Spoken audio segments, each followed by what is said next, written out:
Tuesday நான் என்ன lunch box recipe back பண்ணேன்னு பார்க்கலாமா? தேங்காய் சாதம், மஷ்ரூம் ஃப்ரை. தேங்காய் சாதம் செய்கிறதுக்கு பாத்திரத்தில் எண்ணெய், கடுகு, சோம்பு, கடலைப்பருப்பு, முந்திரி பருப்பு, காரத்துக்கு காஞ்ச மிளகா, பச்சை மிளகா, கருவேப்பிலை, கொஞ்சமாக பெருங்காயத்தூள் சேர்த்து எண்ணெயிலே நல்லா கிறிஸ்பி ஆகிற வரைக்கும் வதக்கிக்கோங்க. ஃப்ரெஷ்ஷானவே தேங்காவை எடுத்து துருவிக்கோங்க. அப்படின்னா மிக்ஸி ஜாரில் நல்லா 1 பல்ஸில் அரைச்சிக்கோங்க. 1 கப் அளவு சேர்த்துக்கலாம். எண்ணெயிலே நல்லா ஃப்ரை பண்ணிக்கோங்க. கலர் சேஞ்ச் ஆகி வந்ததுக்கப்புறமா வடித்து அரை வச்சிருக்க சாதத்துக்கு தேவையான அளவு உப்பு. கேஸை நல்லா லோ ஃப்ளேம் பண்ணிவிடுங்க. தேங்காவும் சாதமும் நல்லா ஒன்று சேர்ந்து 1 நிமிஷம் போல் வரட்டும்.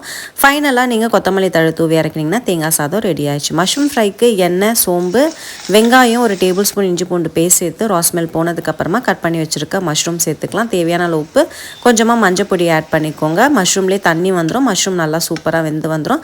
1/2 டேபிள் ஸ்பூன் காஷ்மீரி மிளகாய்த்தூள், 1 டேபிள் ஸ்பூன் அளவு பெப்பர் தூள் சேர்த்து நல்லா மிக்ஸ் பண்ணிவிட்டு எண்ணெய் பிரிஞ்சு வந்ததுக்கப்புறம் இறக்கிடுங்க.